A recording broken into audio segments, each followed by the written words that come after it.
significa apenas apontar a queda original de Lúcifer, quando ele foi precipitado de alto a baixo, que ele queria vencer Deus, queria ser mais do que Deus ou semelhante a Deus. Não, isso também, aleluia, significa dizer que a primeira grande derrota de Lúcifer e a sua expulsão resolve o problema no céu.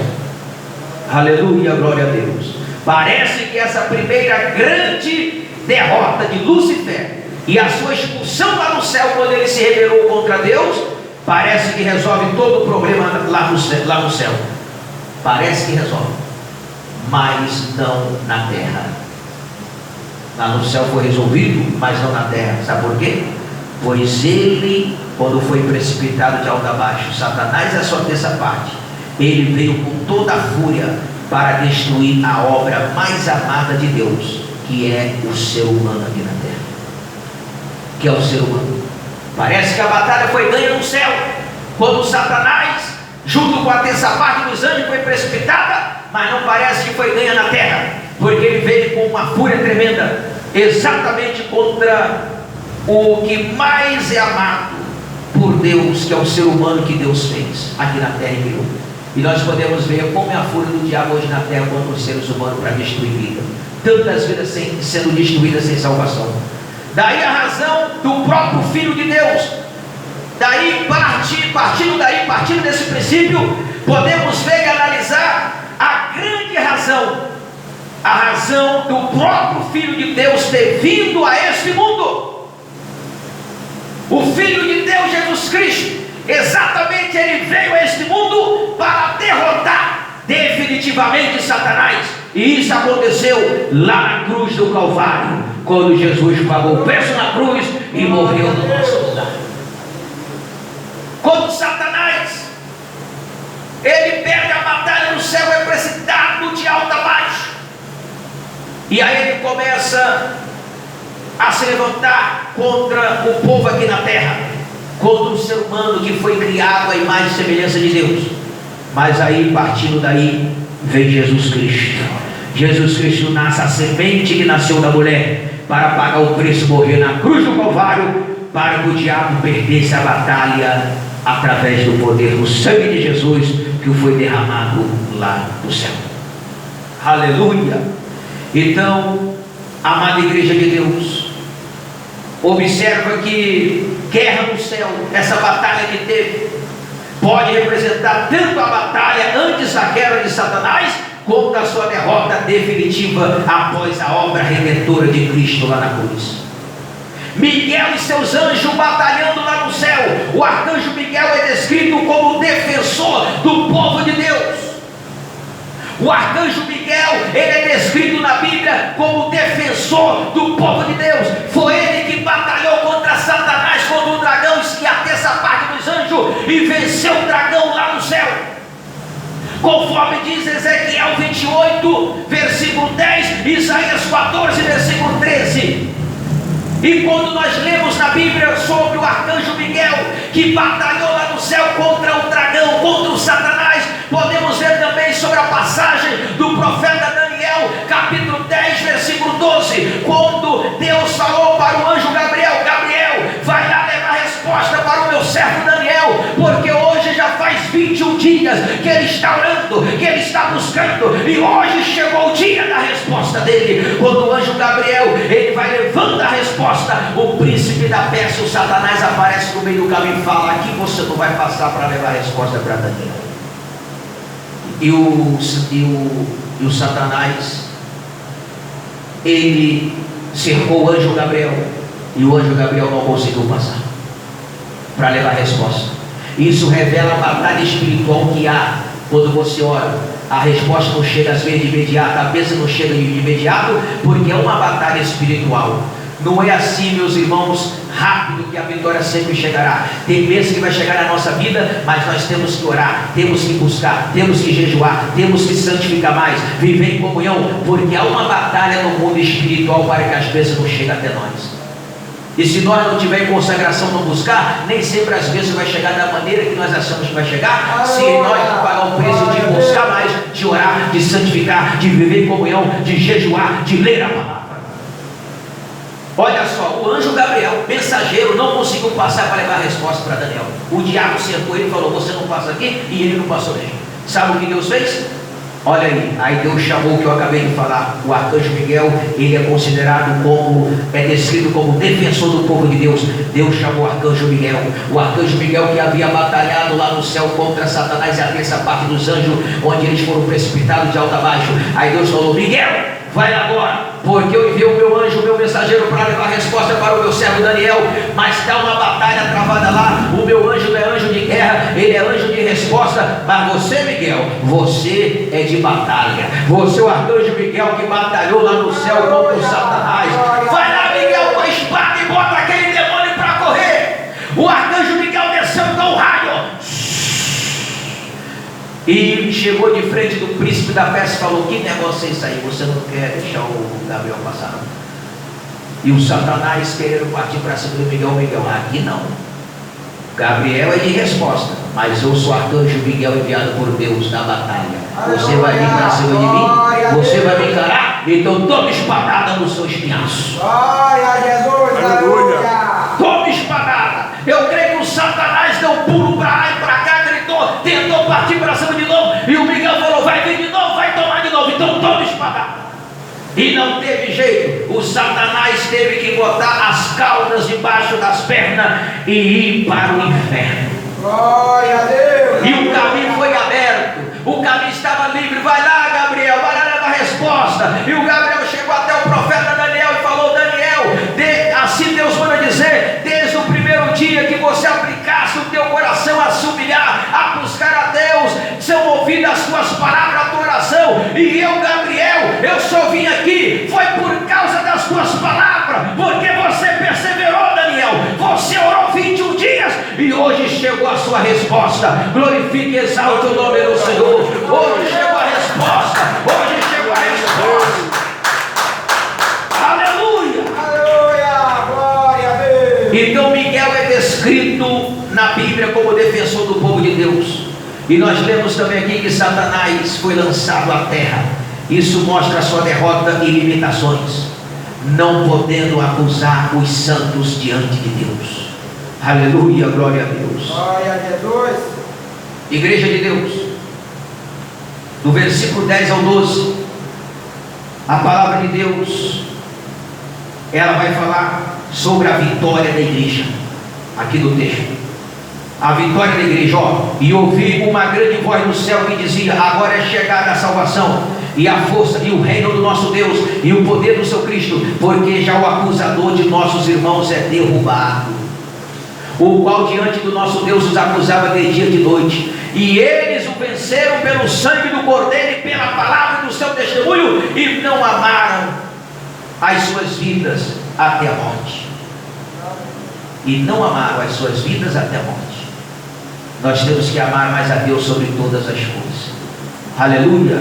Aí diz, por isso alegrai-vos, ó céus, e vós que neles habitais, ai dos que habitam na terra e no mar, porque o diabo desceu a vós e tem grande ira, sabendo que já tem pouco tempo. Então observa aqui que o versículo vai dizer, versículo 11: e eles o venceram pelo sangue do Cordeiro e pela palavra do seu testemunho, e não amaram as suas vidas até a morte. Isso é, a obra de Cristo na cruz derrotou Satanás. Eles venceram pelo sangue do Cordeiro. O sangue de Jesus foi derramado lá na cruz, é que derrotou Satanás. Satanás pensava que já havia ganho. Ele foi precipitado de alto a baixo, porque ele queria guerrear contra Deus. Então quando ele chega aqui na terra, ele acha que ele ia prevalecer, ele acha que ele ia ser o supremo maior, mas ele se esqueceu que da semente da mulher nasceria alguém que ia derramar o sangue lá na cruz para derrotar o Satanás, para derrotar o diabo. Observa que o texto fala vitória. Eles venceram pelo sangue do Cordeiro e pela palavra do seu testemunho, e não amaram as suas vidas até a morte. Isso é vitória pelo testemunho. Vitória pelo testemunho. Quando nós lemos aqui sobre a vitória da igreja, é a vitória pelo sangue do Cordeiro. O sangue de Jesus foi derramado na cruz, e a vitória da igreja sobre Satanás é pelo testemunho. Isto é, os fiéis resistem ao inimigo através da fé e através da programação do Evangelho. Nós vamos vencer Satanás. Sabemos que vencemos Satanás através do sangue de Cristo que foi derramado na cruz, mas também vencemos Satanás aqui, é pelo nosso testemunho, é quando nós, como fiel à palavra, nós, aleluia, resistimos ao inimigo através da nossa fé, resistimos ao inimigo através da programação e da pregação da palavra de Deus. Mas Satanás também ficou enfurecido, porque ele sabe que está derrotado e ele age com fúria contra os santos. Satanás negou, ele sabe que está derrotado. Olha o texto que nós lemos, na última parte do versículo 12, Apocalipse 12, 12. Está dizendo assim, ó: porque o diabo desceu a voz, desceu na terra, quando ele foi precipitado de alto a baixo. E ele tem grande ira, sabendo que já tem pouco tempo. Ele sabe que ele tem pouco tempo. Satanás sabe. Satanás está desesperado porque ele sabe que a sua derrota final se aproxima. Ele sabe que a derrota dele final se aproxima. Quando a igreja for arrebatada, a sua ira, a ira do diabo, vai desabar sobre Israel e sobre os que ficarem aqui. Nós temos um privilégio, somos a igreja. Quando nós for arrebatado, a ira de Satanás vai desabar sobre Israel e sobre aqueles que ficar aqui no período da grande tribulação. Isto é, no período da grande tribulação, os dias serão tão cruéis que muitos desejarão a morte. Porém, alguns se converterão, principalmente entre os judeus que não aceitarão o domínio do anticristo. Principalmente entre os judeus, alguns aceitarão a Cristo, porque não vai concordar sobre o domínio do anticristo e consequentemente sofrerão com as duras investidas do diabo aqui na terra. Contudo, meus amados irmãos, Deus estará com o seu povo e não desamparará Israel. Infelizmente, há pessoas que só estão preocupadas com o seu futuro aqui na terra e nem imaginam o que vai acontecer neste mundo. Tem pessoas que estão preocupadas exatamente apenas com o futuro aqui na terra, mas não imaginam o que vai acontecer nesse mundo. Glória a Deus. Elas não se dão conta de que a vida é passageira. Tem pessoas que não se dão conta disso, que a vida é passageira, e ainda que vivam 100 anos, a pessoa pode até viver mais 100 anos, mas uma hora morrerão.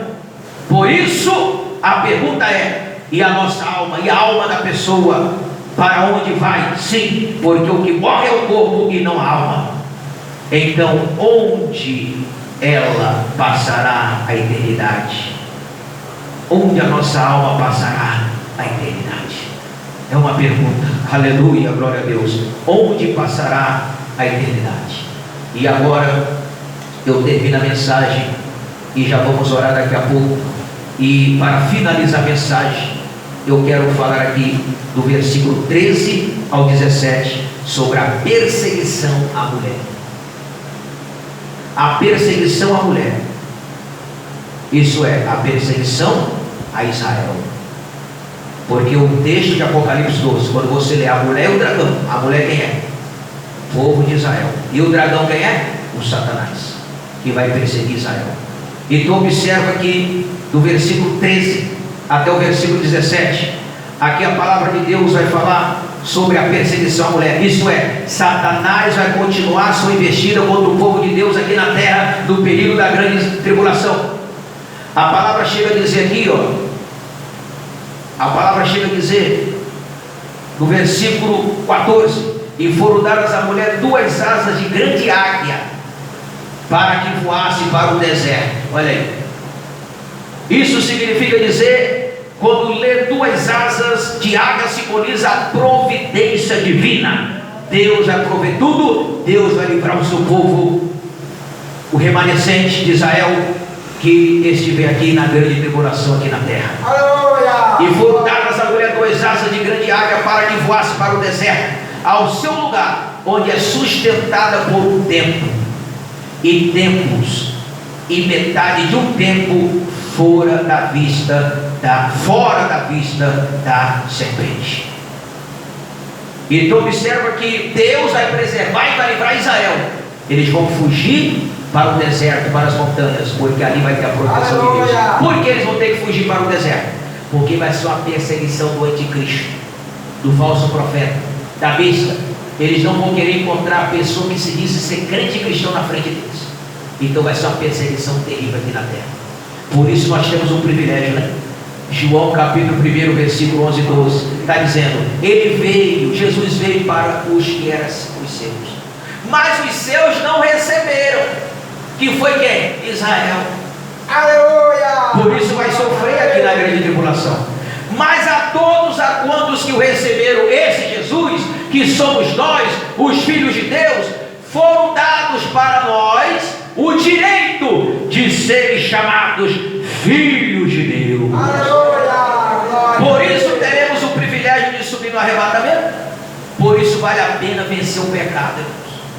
Vence o pecado, vence tudo aquilo que não agrada a Deus. Vale a pena para nós subir no arrebatamento e morar no céu com Cristo Jesus.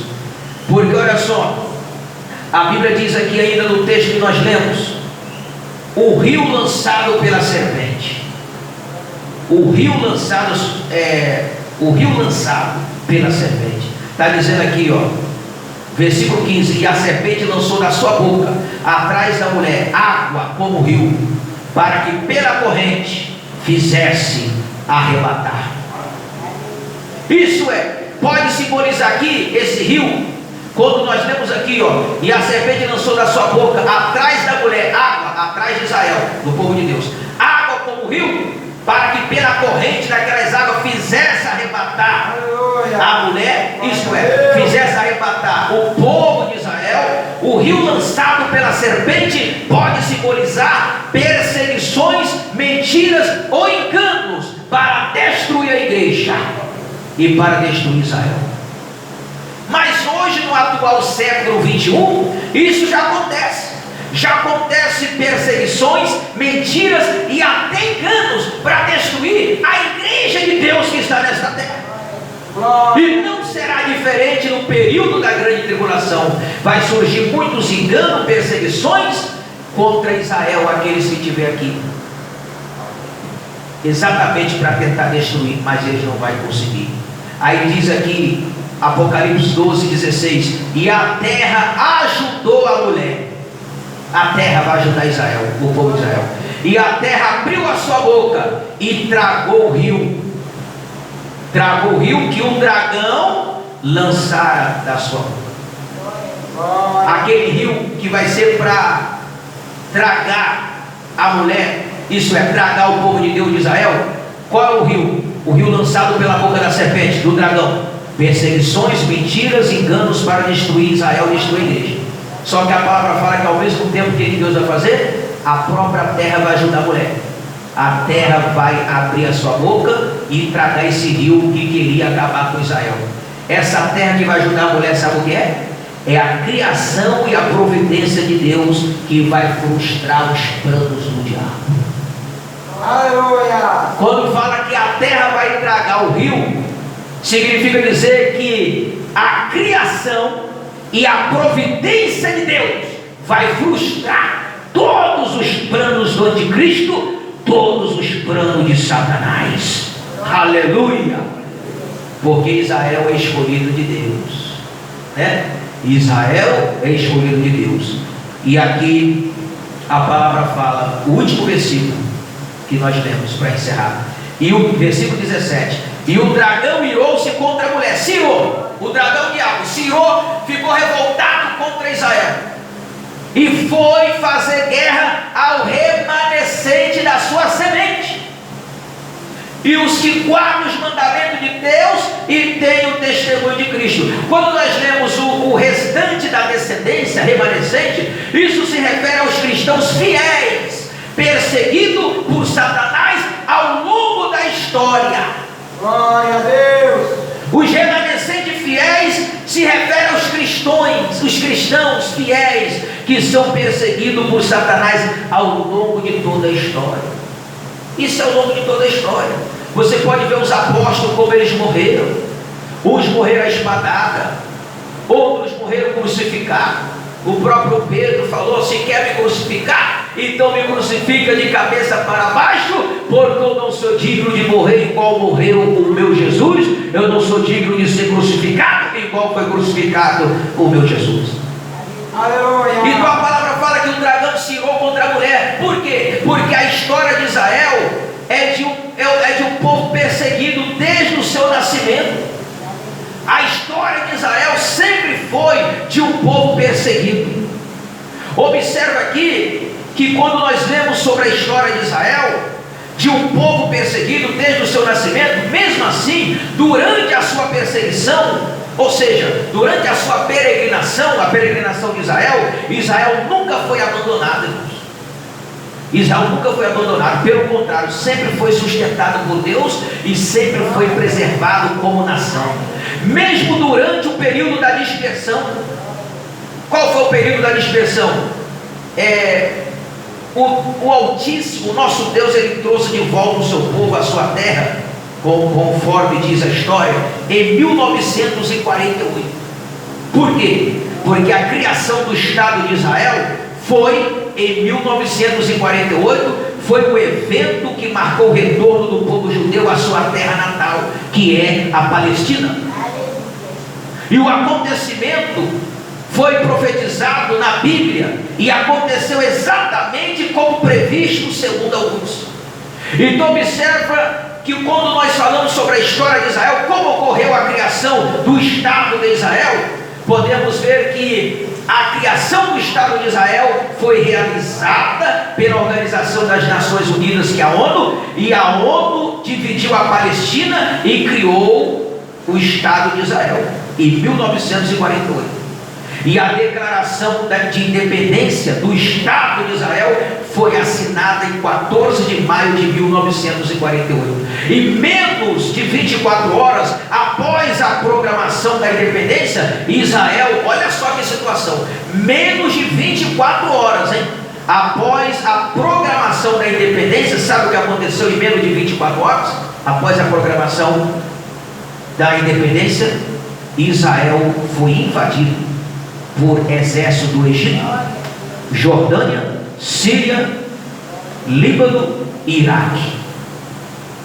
E se nós vermos o contexto histórico, a criação do Estado de Israel foi o resultado de décadas de campanhas imigratórias promovidas por defensores do sionismo. A busca dos judeus por um Estado independente após o Holocausto desencadeou tensões. E os palestinos, então, eles se sentiram prejudicados e deslocados por essa política. Então observa, amada igreja, que a história de Israel é de um povo perseguido desde o seu nascimento, durante a sua peregrinação, e eles nunca foram abandonados por Deus. Foi pelo contrário, sempre sustentado por Deus e preservado. E depois que houve o período da dispersão, aí o que aconteceu? Deus trouxe de volta o seu povo à sua terra em 1948. A partir daí, as profecias se aceleraram. Quando Deus trouxe o seu povo de volta para a sua terra em Israel em 1948, sabe o que aconteceu? As profecias começaram a se acelerar para o fim. Começou a se acelerar de uma maneira assustadora. As profecias se aceleraram. Isso é, durante a grande tribulação, Satanás virá com toda a fúria para destruir o remanescente de Israel. Ele vai vir com toda a fúria. Quem são os remanescentes de Israel? Que são os judeus convertidos ao Senhor Jesus, e os que ficarem por ocasião do arrebatamento. Porque tem alguns que na ocasião do arrebatamento vão ficar, não vai subir, porque não vai estar preparado, mas que vão se arrepender dos seus pecados depois.